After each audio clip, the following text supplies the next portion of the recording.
Well, last night was kind of rough. There's a street light that shines right over our tents. So Doug is at the visitor center right now trying to see if we can switch to one of these wooded sites right behind me. I was up in the middle of the night, not just because of that.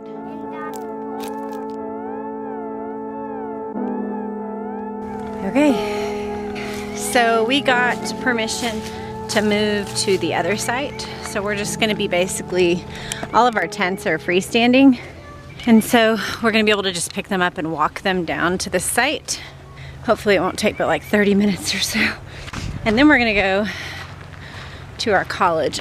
Last night, I woke up in the middle of the night with kind of this pit in my stomach, thinking about the non-academic nature of our homeschool and the way that I have been more relaxed about those things than perhaps I should be, especially with the younger crowd.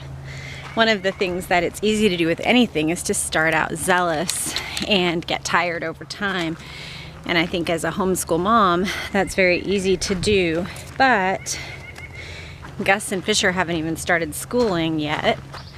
You know, I've still got time to reassess what's working and find a path forward that I can feel really good about. And so that's on my mind right now. Some of the reason why our school hasn't been super academic is that I really do look at the kids in front of me and ask, like, what is he likely made to do? And so our oldest son was very naturally academic, and I actually thought he would go to college. He did some community college, but he decided to join the Marines.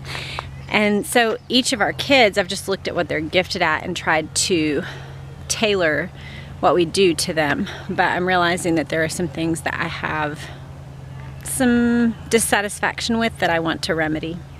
So that's on my mind today.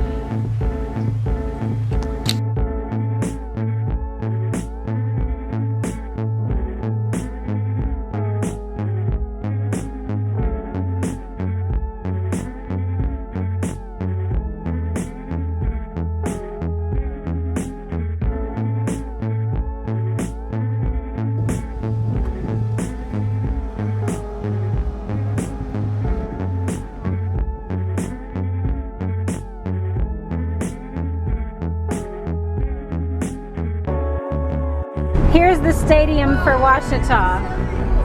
Whoa! I feel like we need to drive through it, don't you think?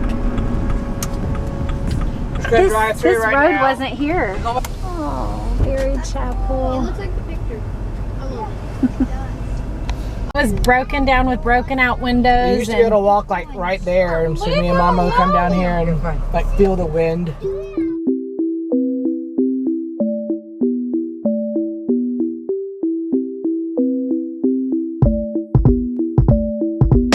We have something to tell y'all. I'm saying a very, very important event happened here in history. It's the first time that I kissed the most beautiful woman in the world. It's basically right here.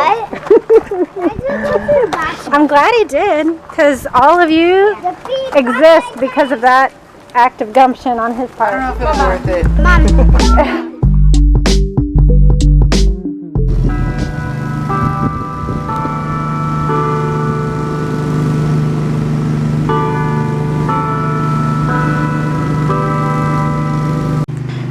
We're going back to the chapel where we got married. I was going in. Yeah.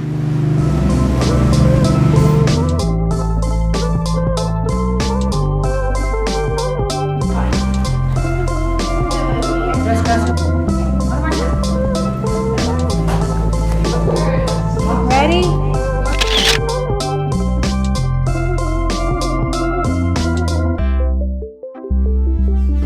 2001. There's Douglas J. Connell. You guys see that right there? Yep. That's Daddy. You're right here. And then, because I graduated in December. Woo! From Mom. Were you? Yeah. Yeah, I swam with some of my friends. Like a solid 2 feet.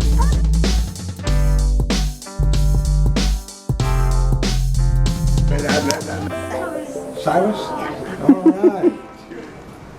This is Gus. Gus. This Moses, Silas, Gus. one. Say again?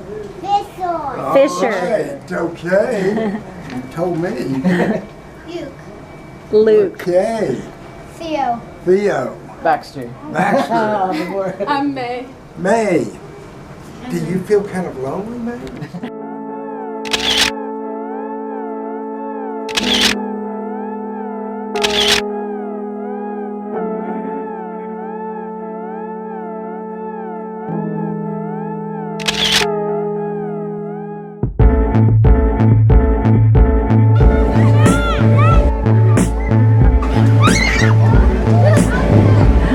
Baxter and May are racing. Set, go!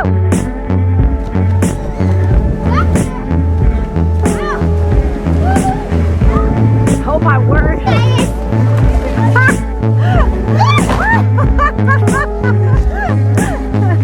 Alright, it's documented. Lukey, go! Fisher, go, go, go, go, go! Go, Fisher, there's May. She's coming for you.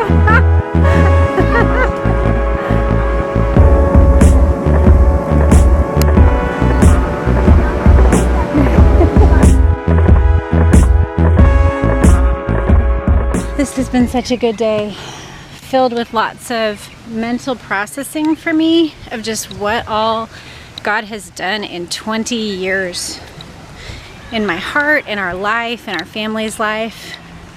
One of our friends that I went to college with, he was actually a year younger than me, is a professor now in this building behind me. Another one of our friends is a professor in that building. And Doug's there with him right now. And it's like, that could have been the way our life went, but it's not. And instead, God has made us adventurers and lovers of God. And I'm thankful for those two things. And one of the things that I'm learning or realizing is that being an adventurer means embracing the limbo that is really uncomfortable. It's hard to wait for the right thing, to trust that God is going to do what feels like we need Him to do. But that's how God has made us.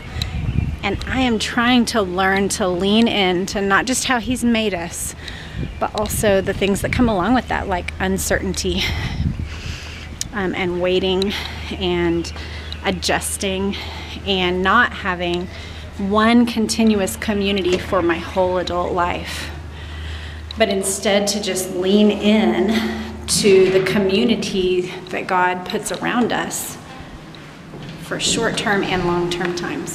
So that's what I'm trying to do. I'll tell you what's crazy is seeing your kids in a place that, because this place existed, they exist. Yeah. That's kind of wild. Pretty special. It is special.